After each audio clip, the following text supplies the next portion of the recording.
My key would not fit into the front door of my own house, and that was the moment I knew my husband had finally taken the bait. I stood on the porch with a cracked suitcase beside my ankle, a pharmacy bag full of my aunt's heart medication in one hand, and a gas station coffee in the other that had gone cold somewhere outside Topeka. The porch light was already in, even though the sky over Aurora still had a thin stripe of orange left in it. I remember that detail because everything else felt unreal. The blue door was the same. The planter I had filled with lavender 3 springs earlier still sat under the window. The wind chimes from Aunt Ruth clicked softly above my head. But the lock was new. I tried the key again anyway. People do stupid little things when their life breaks in half. They jiggle keys. They knock on doors they paid for. They stare at deadbolts like a deadbolt might feel guilty. It did not move. I stepped back and looked at the camera mounted above the garage, that was new too. Small, black, and angled directly at me, like an eye waiting to see what I would do when I realized I had been erased. I called Mark. He answered on the second ring, too fast. His voice was smooth, almost gentle, which was how I knew he had rehearsed it. "Claire," he said. "You need to stay calm." I laughed once, not because anything was funny, but because the first thing a man says after locking his wife out of her house tells you everything about what he thinks he can get away with. "Why is there a new lock on my door?" He sighed like I was the difficult part of the story. "It's not your door anymore." For 2 seconds, the whole neighborhood went silent inside my head. "What did you just say?" "I filed for divorce this morning. My attorney said it would be better if we made a clean break. You've been unstable, Claire. Everyone sees it. I did this for your own good. For my own good. After 9 years off marriage, after the mortgage payments, the late nights, the birthday dinners I cooked for his mother, the weekends I spent painting baseboards while he watched football, the trips I canceled because his dealership needed him, those were the words he chose. Not, 'I'm sorry.' Not, 'we need to talk.' Not even, 'I messed up.' Just a locked door and a sentence polished until it sounded almost kind. I looked down at the porch. There was a muddy boot print near the welcome mat. A locksmith's work sticker was stuck crookedly on the door frame. Whoever changed the lock had not even scraped it off. "Claire?" Mark said. "Are you still there?" I smiled. He could not see it, but I wanted him to hear it. "I'm here. You need to go to your sister's or a hotel. I'll have your clothes packed later. Don't make this dramatic." "That's funny," I said. "I was just thinking the same thing." "What does that mean?" "It means you should check your email." Then I hung up. My hand was shaking, but not from shock. Not anymore. I opened a different message thread, Theone labeled, Maya W. My attorney had told me to save her number under something boring, something no one would click if they looked through my phone. I typed 7 words.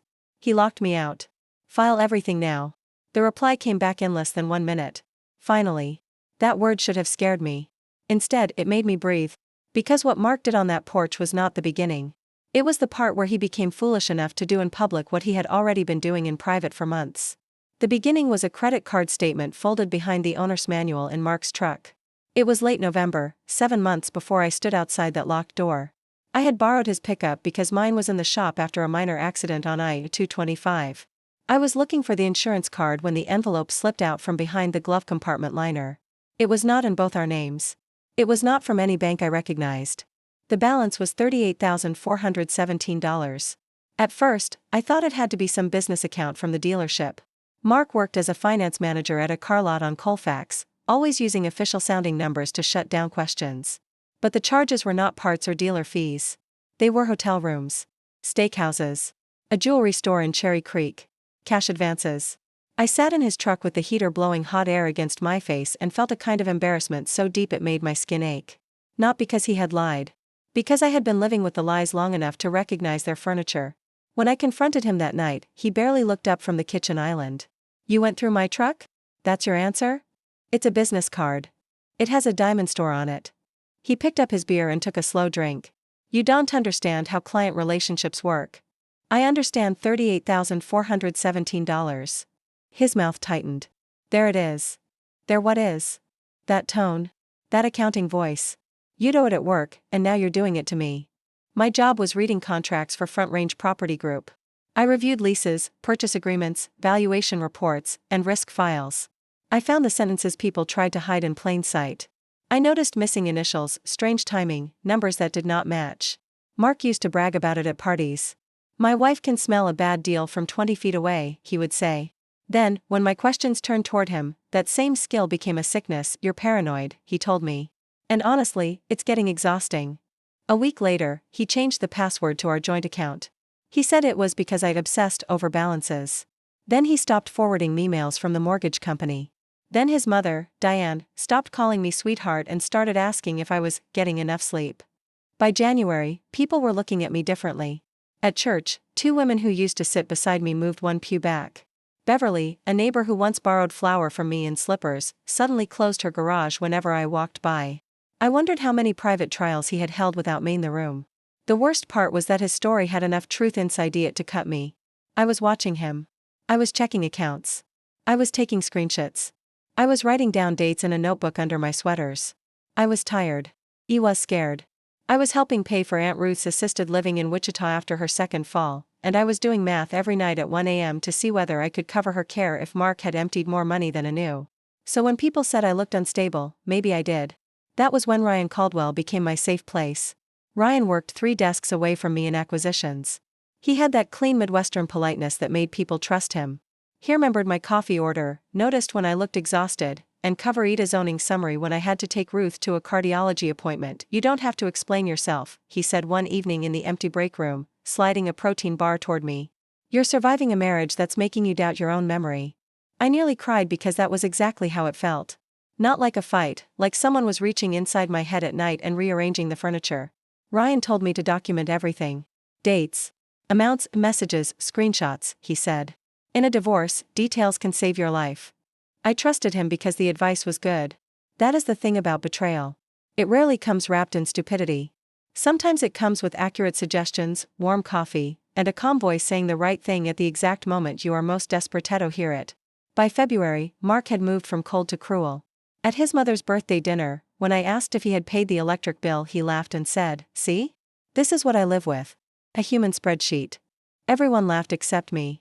At a barbecue, he told our friends I had been spiraling since Ruth got sick.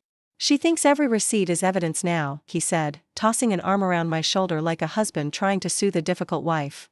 I stood there holding a paper plate of coleslaw while 14 people looked at me with soft, pitying eyes. Nobody asked what I had found. Nobody asked why I was afraid. They just believed the person who spoke first. That night, Mark slept in the guest room. I sat on the bathroom floor and texted Ryan. "I think I'm losing everyone." His answer came fast. "You're not losing everyone. You're learning who needs you quiet." That message lived in my chest for weeks. What Ryan did not know was that 3 days before he sent it, I had hired Maya Whitaker.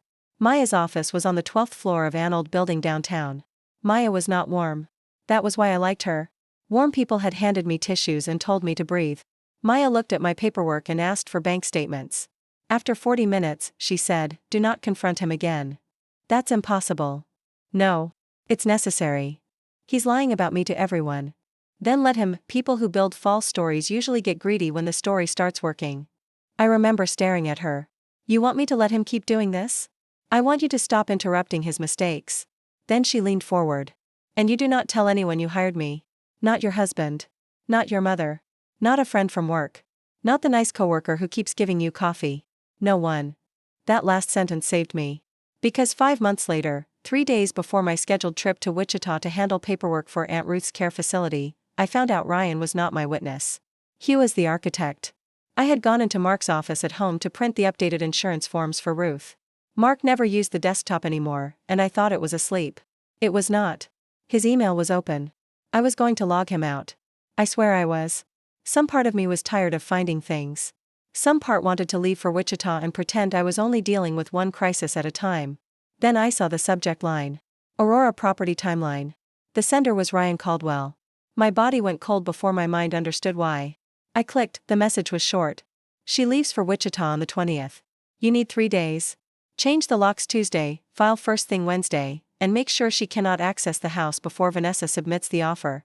I'll handle valuation questions from this side." Attached was a draft purchase offer for my house, $512,000. The house had been appraised privately at $710,000 2 months earlier. The buyer was Vanessa Caldwell, Ryan's sister. I sat in Mark's chair staring at the screen while the printer beside me hummed and spat out Aunt Ruth's medical forms like the world had not just opened beneath my feet. I thought about every coffee Ryan had brought me. Every question he had asked. "Was your name added to the deed at closing? How much did you put down? Do you know if Mark can sign anything without you? How much would you need to walk away clean?" At the time, his questions felt protective. Now I saw them for what they were. Inventory. He had not been helping me escape a trap. He had been measuring how deep to dig it. I did not scream. I did not call Mark. I did not send Ryan a message with shaking fingers and broken words, even though every betrayed part of me wanted to burn the whole thing down right then. I took screenshots. I forwarded everything to the private email Maya had made me create. Then I deleted the forwarding record, cleared the print queue, logged out, and went upstairs to pack for Wichita. When Mark came home that night, he kissed my forehead like a man who thought he had already won. Drive safe, he said. Ryan texted me before I left the next morning, try to rest while you're gone. I'll keep an eye on things here. I stared at the message for a long time. Then I wrote back, thank you. I don't know what I'd do without you. The lie tasted like blood. I drove east under a wide Kansas sky, my suitcase in the trunk and my phone plugged into the charger, and for the first time in months, I was not confused. I was waiting. Aunt Ruth lived in a brick-assisted living building that always smelled like lemon disinfectant, coffee, and old flowers. She was 78, sharp as broken glass, and furious that her body had started betraying her before her mouth did. You look like hell, she said when I walked into her room. I drove 8 hours. I've seen truckers look prettier after 12. That was Ruth. She had raised me after my mother left for Phoenix with a boyfriend who owned 2 motorcycles and 0 steady paychecks. She believed self-pity was something you got 10 minutes for, then you had to wash your face. I did not tell her everything. Not at first. I helped sort her insurance forms. I labeled her pill organizer. I argued with the billing office about a charge they swore was standard until they suddenly discovered it had been applied in error. That night, while she watched a game show with the volume too loud, she looked at me and said, "Your husband is doing something ugly." I froze. What makes you say that? Because you are moving like a woman carrying a knife in her coat. I laughed, but it came out wrong. Ruth turned the TV down. Tell me what you can tell me. So I did. Not every legal detail. Not Maya's full plan. But enough. The new credit card. The lies. The way Mark had turned people against me. Ryan. The email. The offer. The locks that had not been changed yet but were a Butobi. Ruth listened without interrupting. When I finished, she picked lint off her blanket. Good. I stared at her. Good. Not good that they did it. Good that they got cocky. That was exactly what Maya had said in a different language. I slept badly that night. Every time my phone buzzed, I thought it was happening. The next day, Mark sent a photo of her kitchen. Nothing in the text but, feels quiet here. A month earlier, that message would have made me beg him to tell me what was wrong. Now I saw it as staging. He wanted a record of calm distance, of me gone, of him left alone in Aame he would soon claim I had abandoned emotionally, maybe even physically. Ryan texted at lunch. How's Ruth? I wrote, tired. Paperworky's a mess. He answered, take your time. Don't rush back into stress. I almost admired the nerve. At 2:47 p.m., my neighbor Beverly texted me. There's a locksmith at your house. Mark said you knew. I just wanted toe check. For a moment, I could not move. Beverly had avoided me for months. She had believed Mark. Maybe she still did. But she checked. Sometimes your rescue starts with a person doing the smallest decent thing too late. It upped back, thank you. Please don't get involved or go outside. Just save any photos if you have them. She sent 2 pictures. A white van. Amon kneeling by my front door. Mark standing on the porch with his arms folded, watching. I forwarded everything to Maya. She called within 30 seconds. Are you safe? I'm in Wichita. Good. Stay there tonight. Let him complete the act. I want the lockout clean. That sounds insane. It is insane. That's why it works. He is changing locks on a jointly owned marital residence while coordinating a below-market sale to a buyer connected to your coworker. Every part of that sentence is useful. I sat on the edge of Aunt Ruth's bed with my phone pressed to my ear. What if he moves my things? We already have an emergency motion prepared. The second you are denied access, we file. Until then, he can still claim confusion. Confusion? Men like Mark survive on confusion. I heard paper rustling on her end. Claire, I need you to understand something. The humiliation is part of the tactic. He wants you crying on the porch. He wants you screaming. He wants neighbors to say you looked unstable. Do not give him that. I closed my eyes. So what do I give him? Silence. Then consequences. The next morning, I helped Ruth sign 4 forms and sat with her during physical therapy. She complained loudly about the therapist's playlist and then squeezed my wrist before I left. Don't you dare shrink yourself to make a liar comfortable, she said. I drove back through Kansas with that sentence riding beside me like a passenger. By the time I reached our house, my neck hurt from holding myself together. It was almost 6 p.m. The porch light was on. The camera was watching. The new lock shone under the deadbolt like a tiny silver insult. I tried my key. Nothing. Then I called Mark, listened to his rehearsed cruelty, and sent Maya the message we had been waiting for. Hellicked me out. File everything now. Within 3 hours, Maya filed an emergency motion for access, a restraining order blocking any sale or transfer, a county notice, and a complaint alleging unlawful exclusion and attempted financial misconduct. By 9 p.m., Mark was calling. I let it ring. By 9:12, he had called 6 times. By 9:40, his texts changed from arrogant to panicked. Claire, what did you do? Claire, call me. You're making this worse. Ryan told me you would react like this. That last message made me laugh so hard I had to sit down in my sister Emily's guest room with my suitcase still zipped. I sent Ryan one thing. A screenshot of his own email. Nothing else. He called 8 times. Then he texted, "You're misunderstanding this." Then, "I was trying to protect you." Then, "Do not send that to anyone at work until we talk." So I sent it to compliance, not with emotion. Not with accusations. Just a 1-page memo, clean and flat. Subject: Potential conflict of interest and misuse of internal property valuation data. I included dates, emails, screenshots, Vanessa's name, Ryan's relationship to her, the below-market offer, and the private appraisal number. Mark should not have known unless someone had leaked internal valuation information. At 8:15 the next morning, my manager called. Claire, can you come into the office? My stomach dropped. Even when you have proof, you still fear the machine will protect the person with the bigger smile. I drove downtown in the same clothes I had worn the day before. I had slept maybe 3 hours. My hair was clipped back badly. My hands smelled like gas station soap. In the conference room sat my manager, compliance, HR, and an outside attorney. Ryan was not there. That helped. The outside attorney said, "Start wherever you can." So I did. I told them Ryan had positioned himself as my confidant during my marital crisis. I told them he had asked about the deed, valuation, mortgage, equity, and my travel schedule. I told them my husband had changed the locks while I was out of state caring for an elderly relative. I told them the proposed buyer was Ryan's sister. No one interrupted. When I was done, the compliance director said, "We have already placed Mr. Caldwell's system access under review." I stared at her. "Already?" She glanced at the attorney, then back at me. "Your memo gave us enough top reserve records. We found valuation pulls on your address under his credentials." For the first time in months, someone said a sentence that made the floor feel solid. That afternoon, Mark showed up at Emily's house with grocery store flowers, the plastic still around them, the price sticker still visible. Emily opened the door, saw him, and said, "Absolutely not." I came behind her. "It's okay." "It is not okay," she said. "I know." Mark stood on the porch looking smaller than I had ever seen him. His hair was messy. His eyes were red. He held the flowers like a man carrying evidence of effort. "Claire, we need to talk. We talked yesterday." "No, you hung up. You blindsided me." I tilted my head. "I blindsided you from outside the house you locked me out of?" His face flushed. "That was bad. I know that was bad. But Ryan said if I didn't act fast, you were going to freeze everything and ruin me. Ryan sold you fear." Mark looked down. "You bought it because it came with a discount on my half of the house. I didn't know Vanessa was his sister." That stopped me for a second because I believed him. Not because Mark was innocent.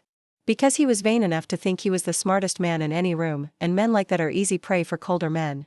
"You knew the offer was low." He said nothing. "You knew I would be out of town." Still nothing. "You knew I had no notice." He looked at the flowers. "I just wanted it over." "No," I said. "You wanted it over with me broke, embarrassed, and locked outside while everyone thought I had lost my mind." His mouth twisted. "You make everything sound evil." "You made it evil." "I'm just using nouns." My phone rang. "Maya." I answered on speaker. "Claire," she said, "the judge signed the emergency order. Mark has 24 hours to provide keys, garage access, security codes, and a written explanation for the lock change. The property is frozen pending hearing. If he fails, request sanctions." Mark sat down on Emily's porch step like his knees had given up. Maya continued, "Also, tell him not to remove anything from the house. I am requesting an inventory." I looked at Mark. "You heard her." He stared at me with a strange expression, like he had locked out a woman and discovered a door behind her. The next day, I returned to the house with Maya, a court officer, and a locksmith of my own. Beverly stood in her driveway pretending to water the same patch of grass for 20 minutes. Mark opened the door before we knocked. He would not look at me. The house smelled stale. The living room rug was rolled up. 2 boxes sat near the stairs. On the kitchen island was a folder. Maya saw it at the same time I did. "Don't touch that yet," she said. The court officer photographed it first. Then Maya opened it with gloved hands she had pulled from her bag like she expected the day to become a crime scene. Inside was Vanessa Caldwell's purchase offer, signed by Mark. Under it was a sticky note in Ryan's handwriting. "When she figures it out, it'll be too late." My breath caught, but Maya did not react. She slid the note into a plastic sleeve. Then she lifted the next document. It was a consent form authorizing Mark to accept the offer. At the bottom was my name. Claire Bennett. My signature. Except I had never signed it. For a second, everyone in the kitchen seemed to step backward without moving. Mark whispered, "I didn't do that." Maya looked at him. "That may be the smartest thing you have said so far." He shook his head hard. "I swear to God, Claire, I didn't forge your name." I stared at the signature. It was close. Too close. Someone had seen my signature often enough to understand its shape, but not well enough to catch the way Mick cut too sharply at the top when I was rushed. Ryan had seen my signature every day. On internal routing forms. On review sheets. On valuation approvals. I felt sick, but beneath the sickness was something bright and clean. Because cruelty can be argued. A forged signature cannot be softened into a misunderstanding. Maya took a photo, then another. "Now," she said, voice calm as glass, "we are going to ruin their week." The hearing was scheduled for Thursday at 9 a.m., but by Wednesday afternoon, the story had already begun collapsing around Mark and Ryan like drywall full of termites. Front Range suspended Ryan pending investigation. Not fired yet. Suspended. Corporate language is always gentler than the truth at first. But his access was cut, his calendar wiped, and his company laptop taken before lunch. Vanessa called Mark 11 times, according to the phone records Maya later obtained. Mark did not answer most of them. When he finally did, he walked out to the backyard, but Beverly's security camera caught him pacing with one hand in his hair and the other pressed to his ear. I did not hear the call then. I heard it later. That became the second twist. Because Mark, stupid in many ways but not stupid enough to trust Ryan anymore, recorded it. At 7:36 p.m. Wednesday, Mark showed up at Emily's again without flowers. He looked like he had aged 5 years and 2 days. Emily stood behind me with a kitchen knife in one hand because she had been chopping onions and refused to put it down. "I need to give you something," he said. "If it's another apology, keep it." "It's not." He held out a flash drive. It did not take it. "What is it?" "A call with Vanessa." My stomach tightened. "You recorded her?" She said things. About Ryan. About the signature. Maya had told me not to speak to him alone, so I called her. She told him to send it directly to her office and not discuss the contents with him. He did. I did not hear the recording until after the hearing, but Maya heard it that night. And when she walked into court Thursday morning, she looked almost cheerful. Mark arrived in a navy suit that did not fit his shoulders anymore. His attorney looked like he had spent the night Googling words he should have known before taking the case.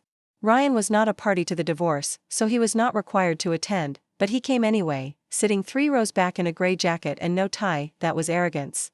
Or panic wearing cologne. Vanessa came too. She had sleek blonde hair, a sharp jaw, and expensive calm. She sat beside Ryan and did not look at me once. I was wearing the same black dress I had worn to Ruth's retirement party 6 years earlier. It was the only dress I owned that made me feel like my spine had been pressed overnight. Maya placed 3 folders on the table. The judge was a woman in her 60s with silver hair, no patience for theater, and reading glasses she wore low on her nose. She started with Mark. "Mr. Bennett, did you change the locks on the marital residence while your wife was out of state caring for a family member?" Mark swallowed. "Yes, Your Honor." "Did you provide notice before doing so?" "No." "Did you have a court order granting you exclusive possession of the home?" "No." The judge made a note. Maya stood. "Your Honor, the lockout was not an isolated marital dispute. It was part of a coordinated effort to force my client out of the home long enough to facilitate a below-market sale to a buyer connected to an employee at my client's workplace." Mark's attorney stood halfway. "Your Honor, that characterization is inflammatory." The judge did not look impressed. "Then I'm sure you'll be able to address the evidence." He sat down. Maya introduced the email from Ryan to Mark. Then Beverly's photos. Then the purchase offer. Then the sticky note. Ryan shifted in the gallery. The judge read the note twice. "When she figures it out, it'll be too late," she said aloud. Hearing it in that courtroom did something to me. In the kitchen, it had felt like proof. In court, it sounded like a confession. Maya continued. "We also discovered a purported consent form bearing my client's forged signature." Vanessa finally looked up. Ryan's face went blank. Maya did not look at him. That was her gift. She never gave people the satisfaction of being the center of the room until the room had already closed around them. The judge asked Mark, "Did you present that consent form?" Mark's voice cracked. "It was in the folder Vanessa sent." Vanessa leaned toward Ryan and whispered something. The judge saw. "Miss Caldwell," she said, "you are not a party, but if you disrupt this proceeding again, you will wait outside." Vanessa sat back. Maya asked permission to play a recording. Mark's attorney objected, then withdrew the objection after a private conversation that lasted less than 30 seconds. I still do not know what Maya said to him, but he looked pale when held down. The recording began with static in Mark's voice. "Vanessa, did Ryan make that consent form?" Then Vanessa, sharp and angry, "You weren't supposed to leave it in the house." The courtroom went perfectly still. Mark said, "That's not what I asked." Vanessa said, "You wanted fast. Fast is messy." Then Mark asked, "Did Claire sign it?" A pause. Vanessa said, "Ryan said he had her signature style handled." I looked at Ryan. For the first time since I had known him, he would not meet Mies. That was the third twist. Mark had not just been manipulated by Ryan. Mark had become afraid enough to hand me the weapon that cut Ryan open. The judge stopped the recording. "I have heard enough for today." Maya requested continued exclusive access for me until inventory and valuation were complete, a prohibition on transfer or encumbrance, forensic review of the alleged consent form, and referral of the suspected forgery and property scheme to appropriate authorities. The judge granted nearly everything. She also ordered Mark to pay temporary costs associated with the lock change, my emergency lodging, and legal fees related to the unlawful lockout. Mark lowered his head. Ryan stood up too quickly. The bailiff said, "Sir, sit down." He sat. Outside the courtroom, Vanessa tried to walk past me like I was a chair. Maya stepped into her path. "Don't," Maya said. Vanessa looked at me then, really looked at me, and I saw something satisfying. Not guilt. People like Vanessa do not waste Timmy on guilt. I saw calculation failing. "You're making a mistake," she said. I smiled. That line worked better before the recording. Ryan came up behind her. "Claire," he said softly. I hated that he still knew how to say my name like he was offering shelter. I turned. "Do not speak to me. I never wanted to hurt you." I laughed, and it echoed down the courthouse hallway. "No. You wanted to use me, and you were fine if it hurt." His jaw tightened. "You don't know the whole story. I know enough to stop letting you write mine." Maya touched my elbow. "Let's go." I walked out of that courthouse with no music, no slow motion applause, no sudden healing. Real victories do not look like movies. They look like stamped orders, ugly fluorescent lights, and your knees shaking only after you make it to the parking lot. But I had walked in as the unstable wife. I walked out as the person holding the evidence. The investigation at Front Range lasted 4 weeks. During that time, people tried to become kind to me in awkward little ways. The same colleagues who had smiled at Ryan's jokes now spoke his name like it might stain the carpet. I did not enjoy that part as much as I thought I would. There is a strange grief in being proven right. People think vindication feels like champagne. Sometimes it feels like standing in the burned remains of a house and pointing out where the fire started. Compliance found that Ryan had accessed internal valuation files on my property 5 times. He had exported a neighborhood sales analysis to a personal email. He had messaged Vanessa from his work phone about timing the offer. He had used his position to make the lowball price appear defensible. They also found something I did not know. Ryan had done it before. Not to me. Not exactly. But 2 years earlier, he had helped steer an elderly landlord toward selling a duplex below market to an LLC later tied to Vanessa. The landlord had moved to assisted living shortly after. No one had questioned it because the paperwork looked clean. My stomach turned when my manager told me. "How many?" I asked. "We don't know yet." That was the 4th twist. I had thought I was the target because my marriage was weak. I was the target because my life had given Ryan an opening into a pattern he already understood. Women under stress. Older owners. Messy families. People too tired to read the fine print. He had studied vulnerability like a business model. By the end of the month, Ryan was fired for cause. Vanessa's offer was withdrawn. The company referred the matter to outside counsel and regulators. I was not told every detail after that, but Maya later said the forgery issue had grown legs, which was lawyer language for someone's life was becoming paperwork in several government offices. Mark tried to recast himself quickly. First, he was sorry. Then he was manipulated. Then he was also a victim. He said that phrase in mediation, sitting across from me with a paper cup of water trembling in his hand. "I lost money too," he said. I looked at him. "You lost a scheme." His attorney winced. Mark leaned forward. "Claire, Ryan played both of us." "No," I said. "Ryan played you. You played me." He looked wounded, as if clarity were cruelty. I didn't forge your signature. I believe you.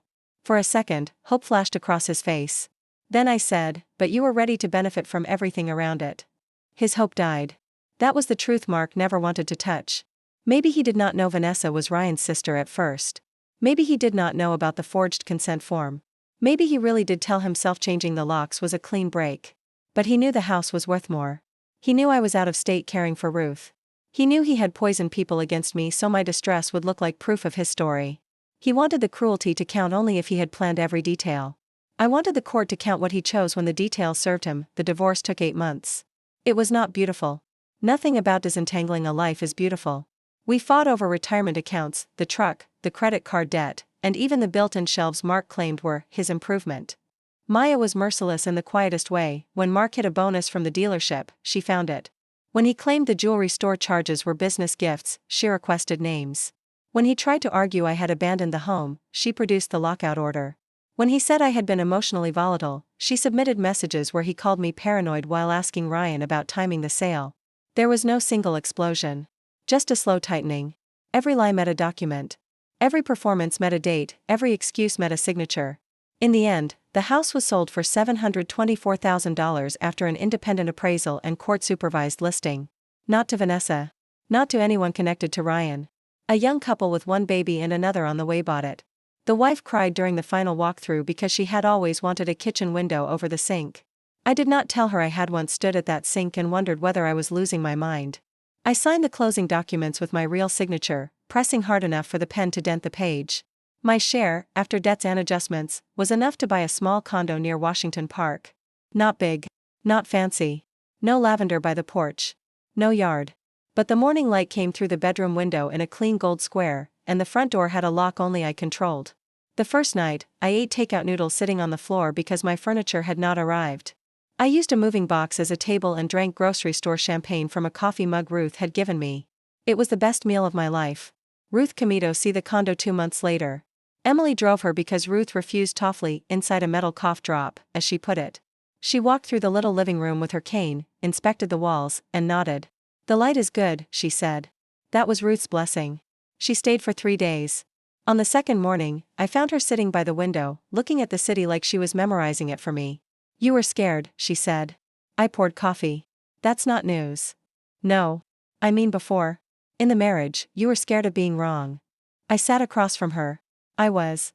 That show they get decent women, she said. Not by making them stupid. By making them polite about their own instincts. I wrote that sentence down after she left.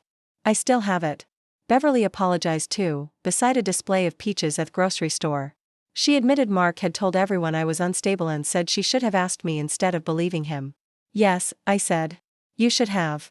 Then I added, but you texted me about Thelick Smith. It felt wrong, she whispered. It was. I'm sorry. This time, I said, thank you.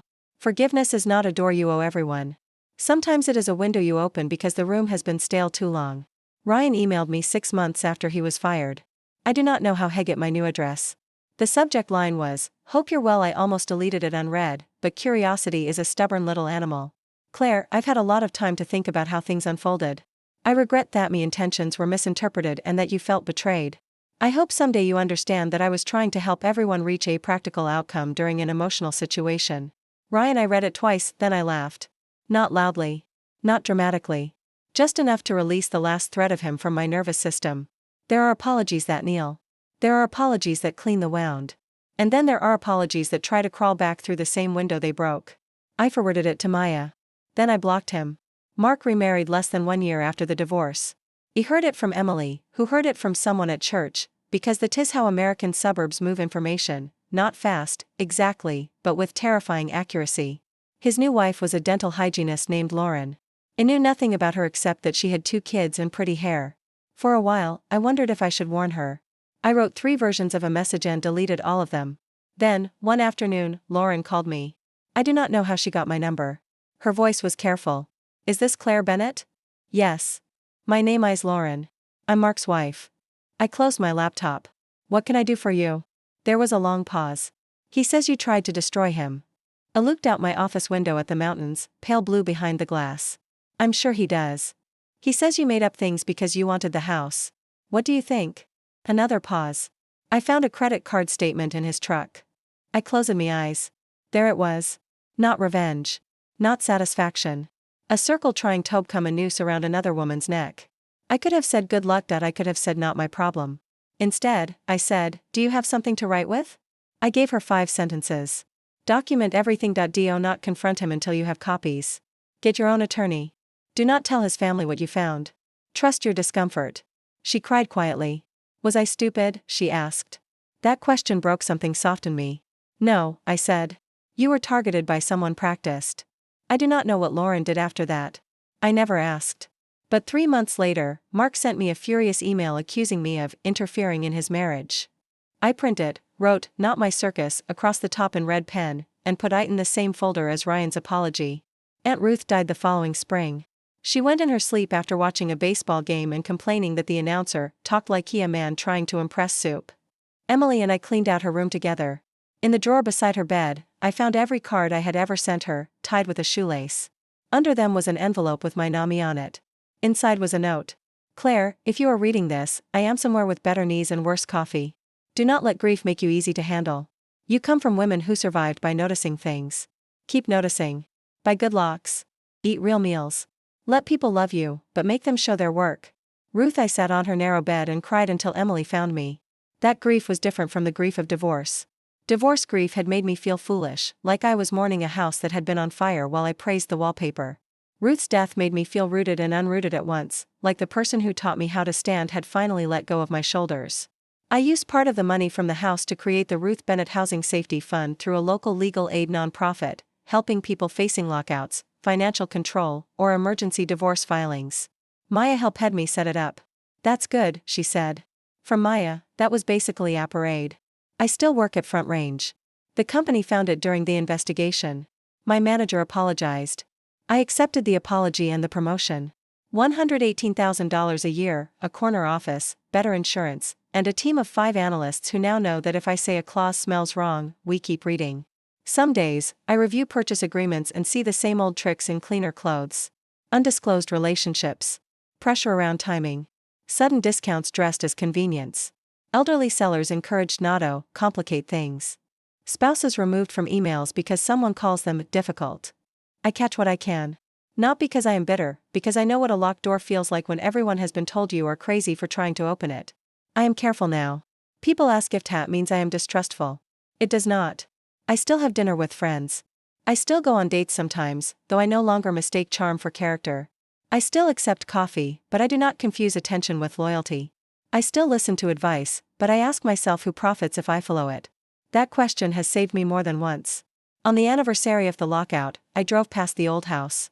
I did not plan to. I had been visiting Emily and took the long way home without admitting why. The young couple who bought it had painted the door green. A plastictricycle sat upside down in the driveway. The kitchen light was on. For a second, I felt the old ache. Not for Mark. For the woman who had stood in that porch with a cold coffee, a pharmacy bag, and a key that no longer worked. The woman who still thought losing the house meant losing the story. The woman who had been humiliated so publicly that even her silence had been mistaken for guilt. I wanted to reach back through time and tell her what Ruth would have said. Stand still. Let them show themselves. Then I drove home to my condo. My lock turned smoothly. My hallway smelled like lemon cleaner and the basil plant I kept killing and replacing. On the fridge was a photo of Ruth giving the finger to a physical therapy resistance band. On my desk was a file from legal aid, 3 new cases approved for emergency housing help. I made tea. I sat by the window. The city moved below me, full of lit windows, private arguments, secret bank accounts, women checking statements in parked cars, men rehearsing kind voices before doing cruel things, and somewhere, I hoped, someone saving a screenshot before the evidence disappeared. Mark thought changing the locks would keep me outside. Ryan thought using my pain would make me easy to steer. Vanessa thought tired women sold cheap. They all misunderstood the same thing. I was never locked out of my life. I was standing at the wrong door, holding the wrong key, waiting for people who had already decided I belonged on the porch. The door that opened was not the blue one in Aurora. It was the door to truth, the door to my own mind, clear at last. The door to a life where no one gets to call me unstable just because I can read the numbers. And that door opened wide.